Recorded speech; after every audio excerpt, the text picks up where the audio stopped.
우리 찬송가 419장입니다. 419장 주날개미 내가 편안히 쉬네 밤 깊고 비바람 불어쳐도 419장 찬송입니다. 주날개미 내가 편안히 쉬네 밤 깊고 비바람 불어쳐도 아버지께서 날 지켜주시니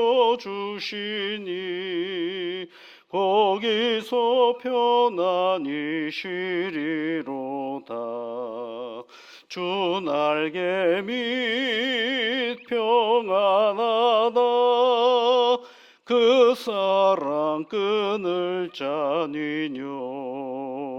주 날개 밑 내 쉬는 영혼 영원히 거기서 살리.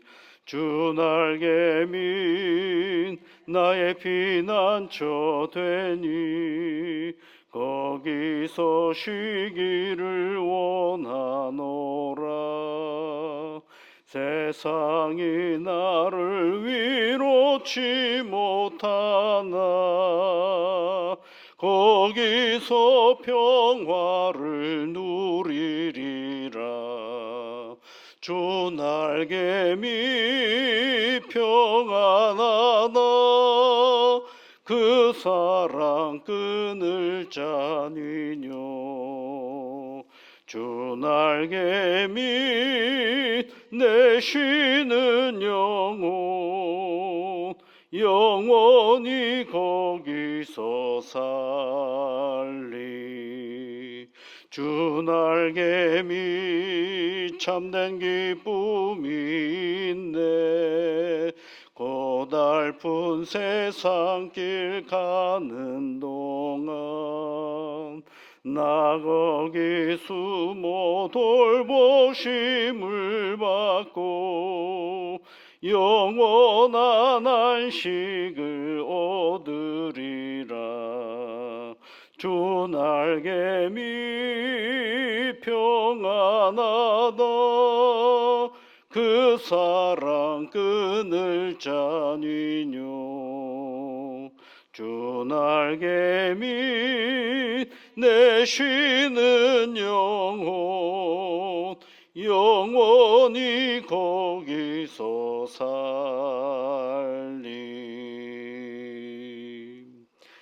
거룩하신 아버지 하나님, 저희들에게 새로운 날을 허락하여 주셔서 감사를 드립니다.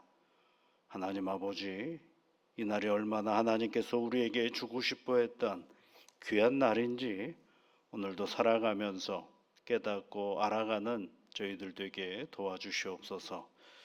한 번도 살아보지 못했던 시간 속에 우리가 출발을 합니다. 성령 하나님, 지혜와 명철함으로 함께하여 주셔서 오늘도 우리가 행해야 할 여러 가지 일들 속에 하나님의 영광이 드러나도록 은총을 내려 주옵소서. 부득이하여 어려운 곤고한 일들이 우리 앞에 놓여 있을 때 당황하지 않게 하시고 그 태도와 그 마음의 자리를 흔들리지 아니하도록 주 성령께서 붙잡아 주셔서 한 걸음 한 걸음 나아갈 때마다 그 곤고함의 시간 속에 찾아오시는 하나님의 놀라운 은혜를 보는 저희들 되게 도와주시옵소서. 주님의 날개 그늘 안에서 평안함을 누리며 살아가는 저희들 되게 이끌어 주시옵소서. 예수님 이름으로 기도하옵나이다. 아멘. 하나님의 말씀은 에스라서 4장 1절부터 5절까지 말씀입니다. 에스라서 4장 1절부터 5절까지 우리 함께 같이 읽어보겠습니다.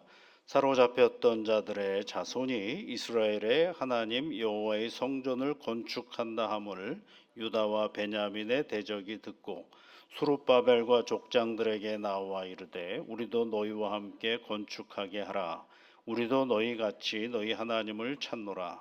아수르 왕 에살핫돈이 우리를 이리로 오게 한 날로부터 우리가 하나님께 제사를 드리노라 하니 수룹바벨과 예수아와 기타 이스라엘 족장들이 이르되 우리 하나님의 성전을 건축하는데 너희는 우리와 상관이 없느니라. 바사왕 고레스가 우리에게 명령하신 대로 우리가 이스라엘의 하나님 여호와를 위하여 홀로 건축하리라 하였더니 이로부터 그 땅 백성이 유다 백성의 손을 약하게 하여 그 건축을 방해하되 바사왕 고레스의 시대부터 바사왕 다리오가 즉위할 때까지 관리들에게 뇌물을 주어 그 계획을 막았으며. 예, 여기까지 읽어보면 이제 하나님의 백성들이 바벨론에서 이스라엘로 돌아와서 성전을 짓는 거거든요. 그러니까 이제 한번 생각해 보십시오. 한 나라 큰 제국에 이스라엘 땅도 지금 바사의 제국하에 들어가 있는 땅이거든요. 근데 바사의 왕 고레스가 명령을 내렸어요. 가서 성전을 지으라라고 명령을 했어요. 그러니까 권력자가 명령을 했으니까 누구도 방해할 수가 없는 거죠. 근데 이것이 더 크게 보면 이제 하나님께서 허락하신 기회인데 막상 가서 일을 정리하고 일을 진행하려고 하다 보니까 지난번에 우리가 읽었던 것처럼 가자마자 일을 시작하지를 못했죠. 2년여간 아무것도 안 하는, 준비하다가 시간을 다 보내는 그런 모습도 우리가 볼 수가 있고, 그래서 이제 그게 어느 정도 정리가 되고 추진할 줄 알았더니만 이번에는 이 예루살렘 땅에 예전부터 살고 있었던 사람들이 어떤 일을 시작하느냐 하면 대적했다라고 되어 있어요. 여러분 4장 1절 말씀에 보면 유다와 베냐민의 대적이 듣고 이렇게 되어 있죠. 그 다음에 그걸 방해하기 시작하는 것입니다. 그 다음에 이제 5절 끝에 보면 당시에 이제 고레스 시대부터 바사왕이라고 되어 있거든. 바사왕 고레스, 바사왕 다리오 이렇게 되어 있거든요. 5절 말씀해 보면 그러면 바사왕 고레스부터 바사왕 다리오까지 몇 년의 시간이 되냐면 16년이에요. 그러니까 16년 동안 예루살렘 성전을 못 짓도록 뇌물을 주며 고관대작들에게 뇌물 주면서 못하게 만들었다라는 얘기입니다, 여러분. 예.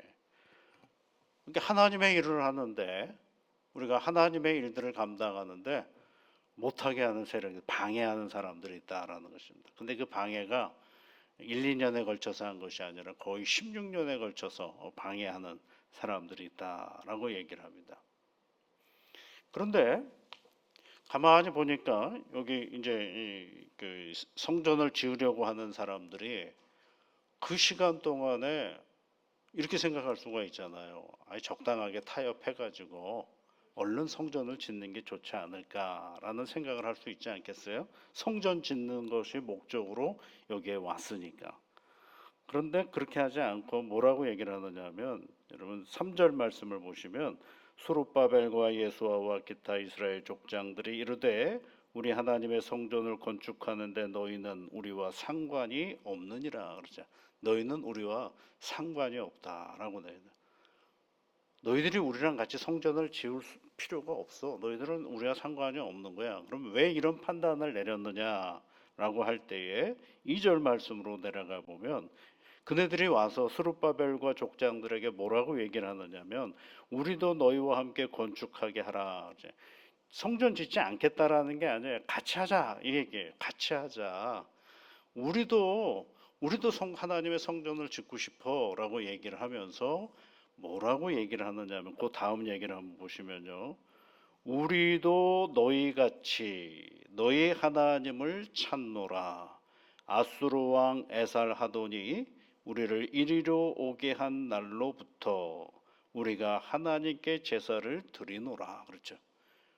보니까 하여튼간 자기 성전 지으려고 오는 사람과는 상관없이 우리는 여기서부터 계속 하나님을 찾고 하나님께 예배드리고 하나님을 찾았던 사람들이야.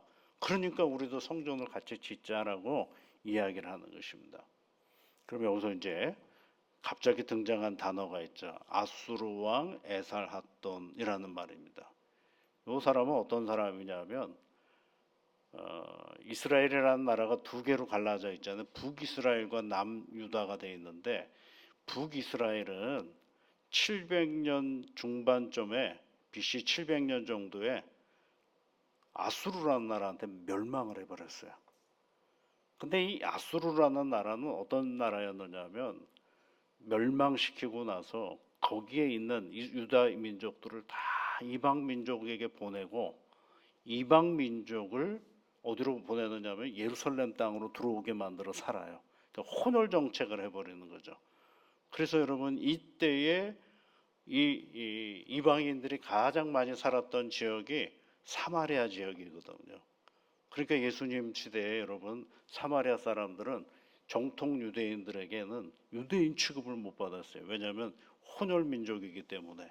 그래서 사마리아 땅을 유대인들은 어떻게 예루살렘 갈 때 그 사마리아 땅을 건너가면 금방 가는 길을 그 더러운 땅이기 때문에 빙글 돌아가지고 가는 그런 역사의 아픔이 있는 지역이 바로 이 사마리아 지역이거든요.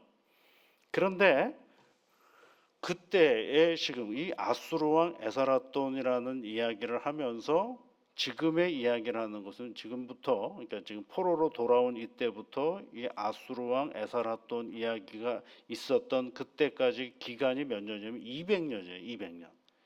그러니까 200년 동안 얘네들은 예루살렘 주변에 살고 있었다라는 것입니다. 그러면 잘 생각해 보십시오. 우리도 하나님을 찾는 민족이다. 우리도 하나님을 찾고 있었어. 그러면 성전 하나는 좀 있어야 되지 않겠어요? 자기들도 하나님을 믿고 있었다고 하면서.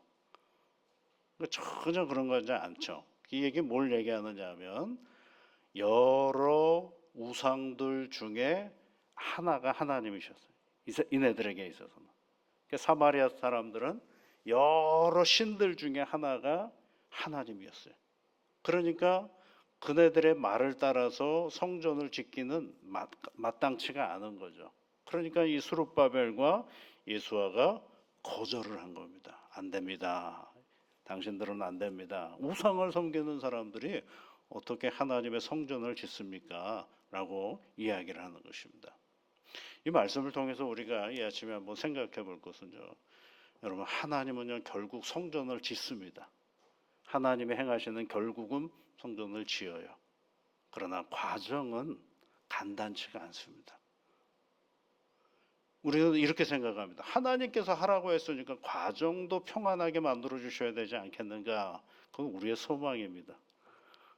제가 교회 짧은 목회자 생활을 하면서 느끼는 건 좋은 결과를 만들어냈다고 해서 과정이 그렇게 평탄한 것만 같지는 않아요. 그 과정을 늘 잘 보는 것입니다. 언제든지 무슨 일을 하든지 간에 우리의 인생 가운데는 방해하는 것들이 꼭 있어요. 그 방해의 세력이요. 외부에서 들어오는 세력일 수도 있지만 내 안에서 솟구치는 욕망일 수도 있고 내 안에 가득 찬 두려움일 수도 있어요. 그게 또 나를 방해할 때가 많거든요. 그 방해가 늘 있어요. 근데 더 중요한 건 뭐냐면 방해 앞에 서 있는 내가 어떤 태도를 가지고 있느냐가 더 중요한 것입니다. 늘 방해는 있습니다. 이렇게 지금까지 여러분 살아오시면서 일사천리로 쫙 잘 살아오셨나요? 그때마다 넘어가야 할 인생의 고비들이 우리 안에 늘 있죠. 그때 어떤 태도로 그 문제 앞에 서 있었느냐가 굉장히 중요한 것입니다. 내가 하나님을 믿는 사람으로서 대충 이렇게 서 있었는가? 아니면 그때마다 방향이 다 잃어버리고 잠깐 눈앞에 있는 이익 때문에 이리 휘둘리고 저리 휘둘리고 살았는가? 거기에 따라서 결과가 달라지는 것입니다. 결국은 하나님의 성전은 지어집니다. 시간이 좀 오래 걸리기도 하고 여러 가지 어려움들이 있었지만 그럼에도 불구하고 마침내 누가 그 성전을 짓느냐? 하나님께 올곧었던 사람들, 하나님에게 늘 일관되었던 사람들에 의해서 하나님의 성전이 지어지고 있다는 사실은 우리가 꼭 잊지 말아야 되는 것입니다. 사랑하는 성도 여러분, 오늘도 우리 앞에는요, 우리가 알 수 없는 어떤 장애물들이 우리 인생 가운데 또 놓여 있을 것입니다. 지금은 내가 그걸 파악을 못한다 할지라도 분명히 있습니다. 그럴 때 여러분, 그 앞에 내가 어떻게 서 있는가가 굉장히 중요한 것입니다. 기도하며 서 있는가, 아니면 탄식하며 서 있는가, 불안해하면서 서 있는가, 염려하면서 서 있는가, 하나님 신뢰하며 그분에게 엎드리면서 하나님의 뜻을 사모하며 서 있는가, 거기에 따라서 그 과정 안에서 만들어진 결과물들은 굉장히 다양한 가치들을 우리가 가질 수가 있게 되는 것입니다.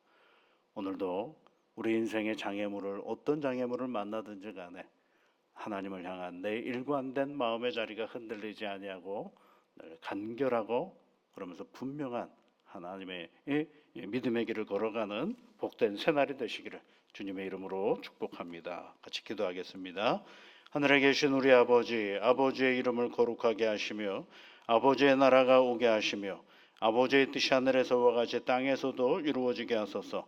오늘 우리에게 일용할 양식을 주시고 우리가 우리에게 잘못한 사람을 용서하여 준 것 같이 우리 죄를 용서하여 주시고 우리를 시험에 빠지지 않게 하시고 악에서 구하소서. 나라와 권능과 영광이 영원히 아버지의 것입니다. 아멘.